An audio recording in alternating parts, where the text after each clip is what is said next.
swimsuit issue normally went with one dominant name, Cathy Arnold. She was one of the top supermodels of the 80s and 90s, and I couldn't be happier that she's joining me now. This is sort of boyhood dream come true, really, Cathy. Well, welcome. Thank you. It's so great to be here. I have to be careful because obviously Christine O'Donnell walked off my show recently and called me creepy afterwards. I don't want to be creepy about it. But I promise I will not run away. You won't hold it against me that used to be on my college bedroom wall? No, thank sure? you. I've got such... it is a compliment. It feels like 100 years ago. Really? But I've got such respect for you, watching your career from extraordinary journalist to The Apprentice. That was incredible, and now CNN. Well, thank you very much. But we're not here, unfortunately, to laud my own achievements, miserable though they've been by comparison. I'd rather talk about you, because you're an extraordinary story. So you go from a model, and most models have a successful modeling career, and then it kind of fizzles out, and they go off and do relatively mundane things. You go off, and you launch this business. Great title, by the way, Cathy Arnold Worldwide. Love that. And you get a business that's now worth, apparently, $1.4 billion. How? How did that happen? A lot of sweat equity. Sweat equity. Sweat I equity. love that. It's been an extraordinary journey, and I have learned so much along the way. I entered the modeling industry as a business person already, and I always knew I belonged on the other side of the camera. Did you? Oh yeah. What made you think that? I just knew it. I didn't feel like I was where I needed to be. I'm grateful, and you've heard of the term runaway bride. I was running away from the runway, and for so long I was really ignoring my past career. And I think because there's been difficulties, I think oftentimes my ideas as a CEO would be taken more seriously, more quickly if I showed up at a meeting with my business plan and sketches in hand rather than a past. But I'm not running away from it anymore. I am really grateful for it. It was a tremendous education. But I look at failure as education. In that respect, I am so well educated. But have you had much failure? Oh, my goodness. I mean, you've become one of the world's top models. You go into business. You've got a $1.4 billion business.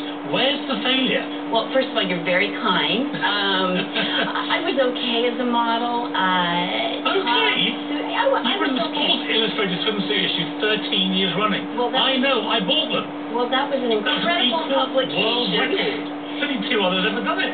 It was an incredible publication. Julie Campbell, the editor, still just such a dear friend. And I learned so much from her, watching her as a woman in business navigate through men in a world that was often a boys' club, and seeing how she did it. Where's this failure you keep going on about? Because I haven't seen it.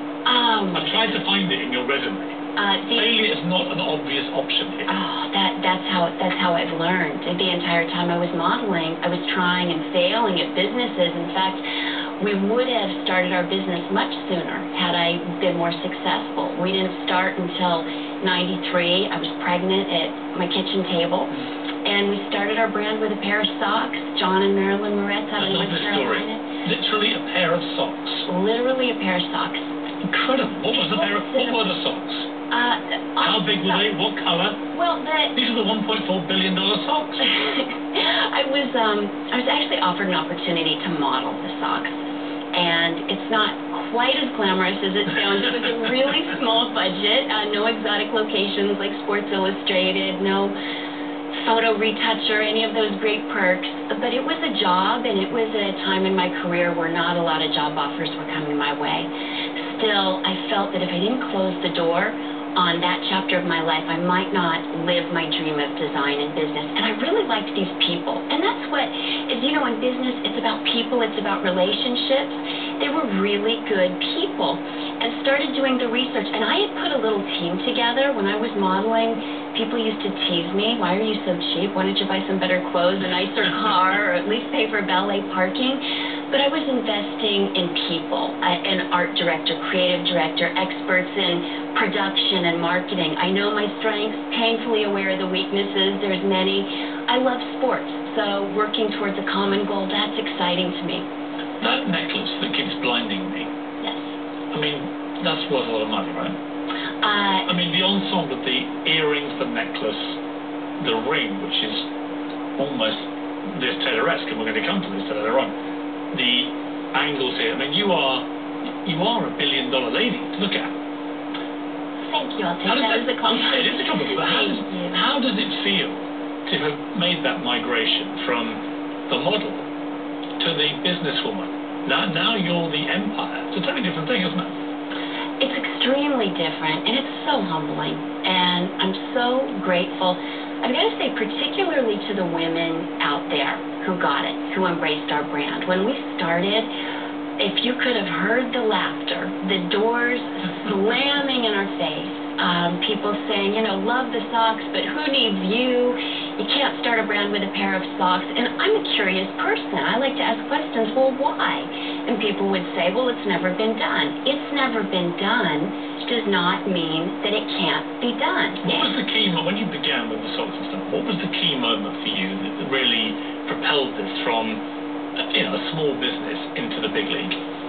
Well, in the beginning, our socks were carried at a handful of sporting goods stores, Big Five and a few others. A mass retailer started carrying them, and one day the CEO calls me into his office, and he informed me that the socks were a blowout. And we just had our first baby in diapers, so a blowout had a really different meaning, but he assured me this was a really good thing. Oh, that's very And so you know what that is. Well, that's not a good thing. Yeah, but in business it's great. Cool. And they asked for exclusivity at their channel of distribution. It was an opportunity to grow our brand. Loved the executives, just great people. As you know, in business, executives changes everything. And being dependent upon one retailer for our success, for our team, did not feel comfortable. Started making plans to move into the independent channel of distribution. Again, laughs, can't be done, impossible, it's never been done.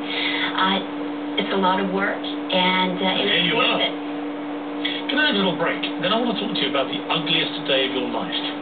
Oh, okay. Do you remember what it was? Sure, yeah. That's okay. Many. Might be a different one.